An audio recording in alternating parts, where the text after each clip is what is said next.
Good afternoon, everybody. Good evening. Happy Monday. I hope everyone had a nice weekend. I want to review something we talked about on Friday, that I went over on Friday, were risk factors. Number one, I think it's important to note that who's at risk for COVID-19, and the answer is all of us. All of us. Remember that many of us who could be positive for COVID-19 are walking around without symptoms. The people who are at risk for disease or significant disease from COVID-19 are, again, those people that we talked about on Friday, and those are people with lung disease. Number one, by the way, elderly or people over 65 years of age. Also people with lung disease, COPD, emphysema,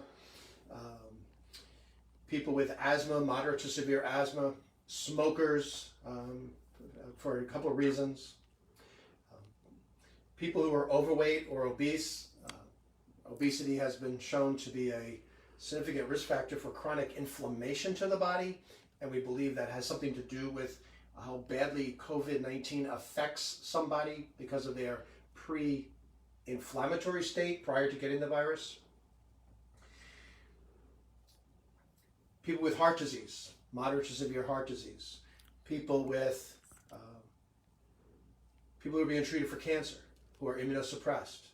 People who are on medications for certain diseases. We call them immunomodulator medications. If you're not on that, you're not going to know what it is. If you're on it, you know what we're talking about. I'm not saying stop those medicines. I'm saying speak to your physician who's prescribing those medicines to make sure that there's a risk-benefit ratio that's appropriate. It may be worse for you to stop those medicines if you're being treated for certain diseases. So please do not stop your medications. People with lung disease, people with liver disease, also seem to be at significant risk for significant disease from COVID-19. Stay close with your physician. If you have any of those disease processes, if you're worried about those diseases, if you think you may have some of those disease processes, talk to your physician about that. Okay.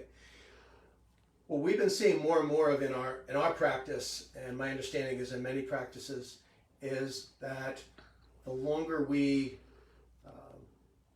are experiencing a COVID-19 pandemic, the more anxiety is occurring in the community. And not just a feeling of anxiousness, but actually anxiety creating a disease state. And it's understandable. And I know we all get it. I know we all understand it. Number one, if you're feeling overwhelmed, depressed, even mildly depressed, please contact your physician. There may be ways we can help you get out of that quicker. If you're feeling overwhelmed with anxiety, please contact your physician. If I'm your physician, contact me. I'm very reachable, very available to you. The things that I recommend, though, outside of medications and outside of good counseling, is to go back a little bit and make sure that, especially during this time, that you have a good schedule. A lot of people who are sheltering in place and trying to help the community by sheltering in place tend to lose a daily schedule. So try to wake up at the same time every day and go to bed at the same time every day. And in the middle of that wake and sleep time, make sure you're eating healthy foods 3 or 4 meals a day. Healthy foods to include fresh fruits and vegetables with every meal. And if you can't get fresh, get frozen. Stay away from foods that are high in preservatives.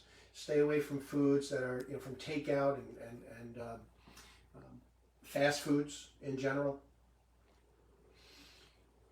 Try to stay away from foods that are high in salt and high in fat. Again, try to you know what fresh food is. If you could grow it, that'd be healthier for you. But fresh fruit, fresh vegetables, very lean meat, stay away from processed meats. Beans are a good source of protein. So wake up at the same time every day. Try to go to bed at the same time every day. Try to eat 3 or 4 healthy meals a day that include fresh fruits and vegetables. And try to get an exercise program in at least once a day, even twice a day. If you're going to start an exercise program, please consult your physician first. But with my patients, I'm always encouraging exercise. And exercise doesn't have to be a cuss word. It could be any kind of movement. If you like taking a walk, take a walk. If you while you're social distancing, by the way. If you're a treadmill runner, run on a treadmill. If you're a cycler, get a cycle in place. Get the dust off that thing in your basement that you bought to start exercising. Once again, I'll just reiterate, if you're going to start an exercise program, you may want to consult your physician first, but exercise is a good way to blow off some of the stress. The one thing that's also common with a lot of my patients who are experiencing a lot of stress, they seem to have the television on for, if not an hour or two, for many hours during the day. We're being bombarded with information about what's going on in COVID-19, and I think it's important to keep abreast, to keep aware of what's going on. But between the let's just say the left side channel and the right side channel, some of you know what I mean by that. We're just being overwhelmed by information.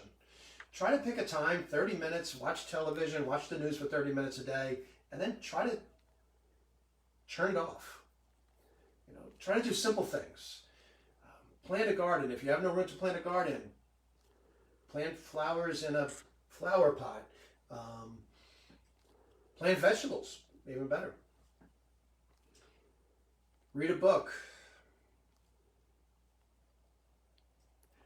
Take out that guitar from the closet and go online and get some free lessons and start learning how to play a musical instrument. Do anything that's simple, anything to take you away from what's going on right now. I'm not trying to tell you to put your head in the sand. I want you to be aware of everything that's going on. I think it's important. But we're being overwhelmed by this, and it's affecting some of our patients to such an extreme.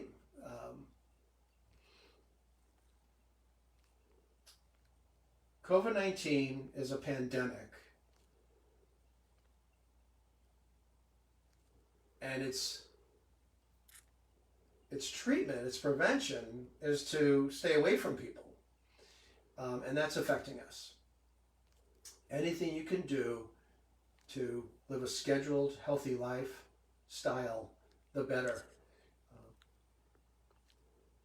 And the more you can have a little bit of quiet time every day, the more you can do things with the family, cooking class, cooking lessons, cooking together,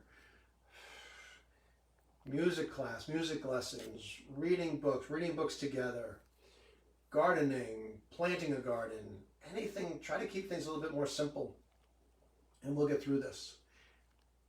But if you're depressed, please see your physician. If I'm your physician, please contact me right away. I'm here to help.